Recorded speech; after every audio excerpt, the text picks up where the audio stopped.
যারা বলেন যে ভাই আমি কনটেন্ট মনিটাইজেশন পাচ্ছি না, আমি পাচ্ছি না। তো আপনি যে পাচ্ছেন না তার না পাওয়ার কারণ কি? এই ভাই যদি পায় এখানে দেখতে পাচ্ছেন তার কনটেন্ট মনিটাইজেশন সেটআপ আসছে। আমি যদি প্রোফাইলে গিয়ে দেখাই ৬৩০০ ফলোয়ার। মাত্র ৬৩০০ ফলোয়ার। সে কিন্তু ভ্যারাইটিস ভাবে কাজ করে। এই যে দেখেন, সে শর্ট ভিডিও আপলোড করে, লং ভিডিও আপলোড করে। তারপরে যদি আমি এখানে এই ফটোতে যাই, এই যে দেখতে পাচ্ছেন সে ফটো আপলোড করে।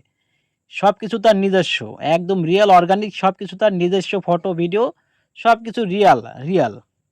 কারো কপি করা ভিডিও দেয় নাই, মিউজিক ব্যবহার করে নাই, অন্যের ভিডিও দেয় নাই। সে ফেসবুকের কমিউনিটি গাইডলাইন মেনে কাজ করছে। ফেসবুকের কমিউনিটি গাইডলাইন কি? আপনি অন্যের ভিডিও দিবেন না, অন্যের ফটো দিবেন না, অন্য টেক্সট দিবেন না। ফেসবুকের রুলস মেনে কাজ করবেন, এটাই হচ্ছে ফেসবুকের কমিউনিটি গাইডলাইন।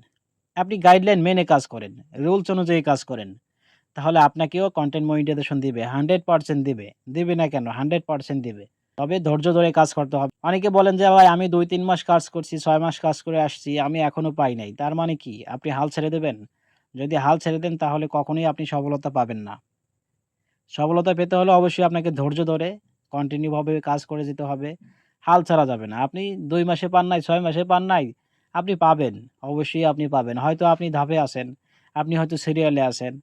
সবাই যে একসাথে কনটেন্ট মনিটাইজেশন পাবেন এমনটাও না। আর সবাইকে যে একসাথে দিবে তাও না।